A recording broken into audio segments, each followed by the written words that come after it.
So then, Christy Hemme is backstage with Fortune. Who is who, Albert? Fortune is headed by Ric Flair. The members are AJ Styles, Bobby Roode, James Storm, which is Beer Incorporated. Beer Money. Beer Money, sorry. Matt Morgan sure. and yeah, you're right. And Jimmy, is it Jimmy Kazarian? Frankie Kazarian. Frankie Kazarian. Again, I'm an amateur. I'm sorry. Took my line, damn it. Well, I took your line back on you. I was literally going to do it, dude. So basically, it was like Flair started off by going like, "What are you going to do, Foley? What are you going to do? You got your team. You can't even match up with my team."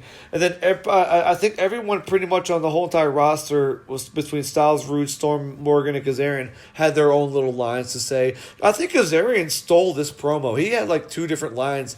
I don't remember what they were. I apologize, but like I think he took over this whole entire segment. He was the first guy to talk after Flair, which I think is pretty substantial. And Roode and Storm had their little. I thought Roode was sounding stilted. I thought he was horrible. Matt Morgan, wow, whatever. He's the big guy.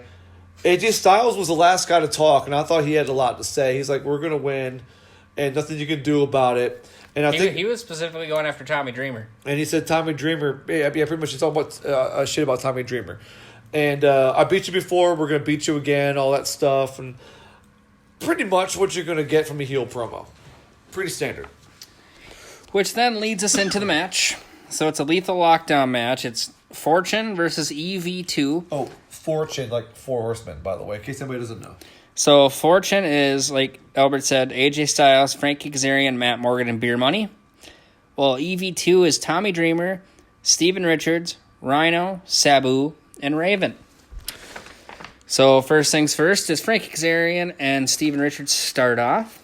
Steven Richards does a nice neck breaker to Frankie Kazarian.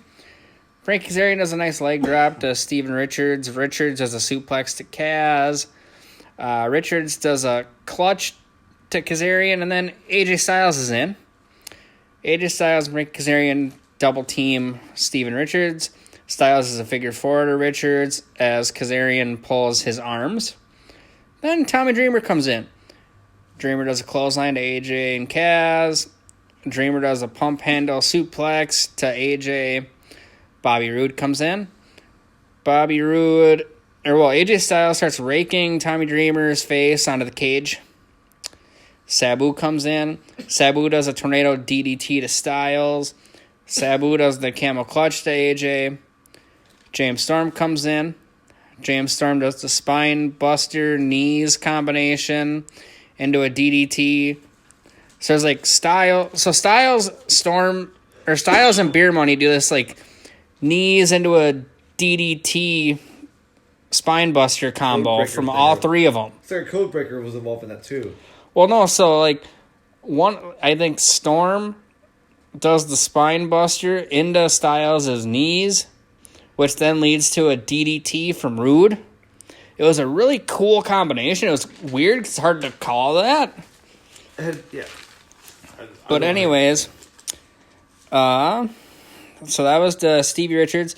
Storm does the last call to Stevie Richards, which is his super kick.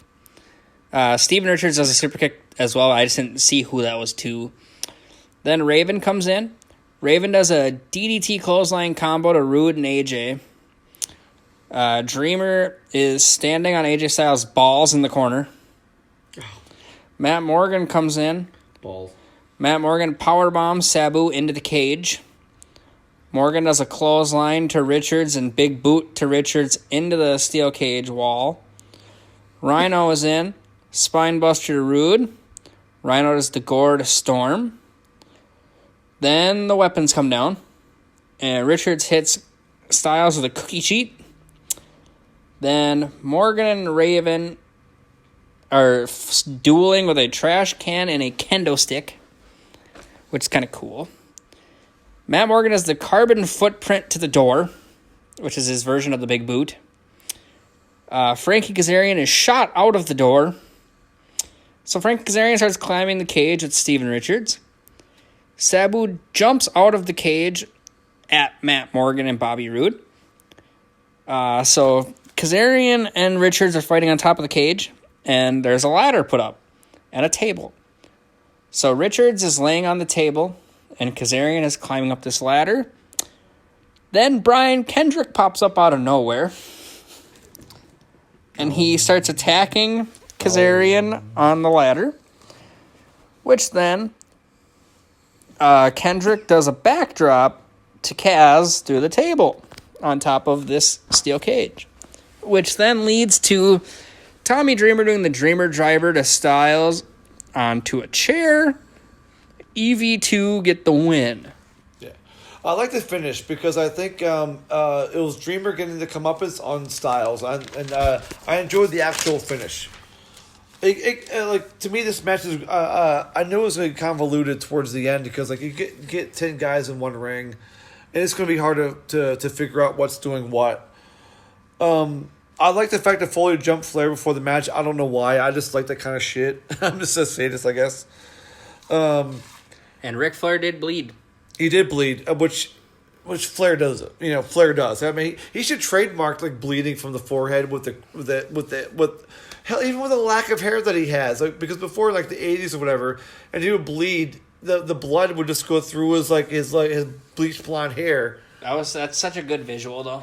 And it still works. There was this when it was Richards and Kazarian. There's a spot where Richards had Kazarian stuck on the ropes, and he was just like kicking him into the cage, and it was Kazarian was like into the big slingshot into the cage because he was just getting kicked. I thought it was a pretty cool spot. When Styles had the ring, this dude does a drop kick where he hits you and he's coming down in your freaking grill. I love it. Styles is the best. Styles is the best, right? Styles is the best. Yes, sir. Need the confirmation. Well, I knew he would love it. Dreamer spit something in AJ's eyes. I don't know what it was. It was a spit, perhaps. I don't know, but like. Well, it had to have been like a water or something. Yeah. Either way, that's just another part of the story with Dreamer and AJ, which fit into the finish. I think was a really good. Actually, was the storyline to me that anchored the whole entire match was Dreamer and AJ. Richard selling the figure 4. He sold it for a good 10 minutes after he was like stuck in it for a good 3 minutes between AJ and Kazarian. Bobby Roode, nothing really happened when he was in the ring. At this point, it got kind of hard to tell what was going on. When Sabu got in, he got his moves in, but he's Ultimo Guerrero to me, but better. Slow moving and kind of like, getting up there in age, but he can still move. Ultimo Guerrero could not. At least not as well as what people would like. When Storm got in there, yeah, the rock and roll crap. We will rock you. Sabu did not do that. No. He should have. Well, he will rock you by kicking in your face. With Storm, I like the Storm and Rude beer money combo. The beer and then the money kind of chant with the crowd. The hubris, but it was 4-on-3, so it's fine. Yeah. And that was the best part about the match. Is that like the heels always had the advantage, which happens in every single War Games match or any match of this ilk that you've seen so far. That I've seen so far. I don't think I've seen where any match of this where there's like it was NWA, WCW, or TNA, or even NXT. Well, and this is your first time seeing it in TNA like this. Yeah, I can't remember if there's ever a face that gets the advantage, but we'll figure it out one day. We'll see it, and we'll go. Wait a minute, we just talked about this. Like we will. When Raven came in, nothing really happened to me. When Morgan came in, though, like we said, Morgan was going to take over the match. I thought there was going to be like a one-on-one with Rhino when Rhino got in, but like not really didn't happen. But Rhino took over the match as well when he came in. He was goring people and all that stuff. When the weapons came down, I was like, whatever. Well, and then Foley and Flair started randomly fighting. Yeah. And they just flown up their freaking ring apron. Like, why do you pick them to do that? Like, whatever. That's pretty much like all I had to the end. I'm not even sure if there's anything memorable. Other than what you saw, what you already said. Oh yeah. There was a moment where Taz was. I think you mentioned like one or two guys got knocked out through the door, and Taz was like, "What you do now is shut the door. You have a 5-on-4 or whatever." I thought it was a great line by Taz. Well, also the fact that before all the people were in the match, you had mentioned how Matt Morgan and Rhino. Well, I mentioned Rhino, but you mentioned how Matt Morgan should be the anchor, and Taz literally fucking said that on commentary. Yeah. So he was listening to you. No, well, I mean, obviously I was in his head. I was in his headset. Yeah. I was Vince McMahon to him. I mean, like, what do you want me to say? Sorry. I was like, Rhino is obviously the dude who would be the anchor then for EV2, just because out of all the dudes, Rhino's the one that's the most powerful. Yeah, and I thought Rhino would be in the ring before Matt Morgan did, so you got that right, and then I got my part right. Because I thought that would be the kind of like a good little hoss fight, because like everyone can just drop. Rhino would be standing in the middle of the ring, like, who do I fight? And then Matt Morgan comes in the ring, and they just face off. Pretty cool. It wouldn't have made sense, though, if you put Sabu or Raven at the end. Yeah. So, yeah, I get that, but, like, I just thought the match would be better if Matt Morgan comes in, and it's 5-on-4, and, Rhino's like, crap, I'm down 5-4. What do I do? I protect that 5-4, but it didn't go that way, so. So then what would you rate this official match? A 7. I gave it a 7.5, just because, like you said, there's a lot of shit going on.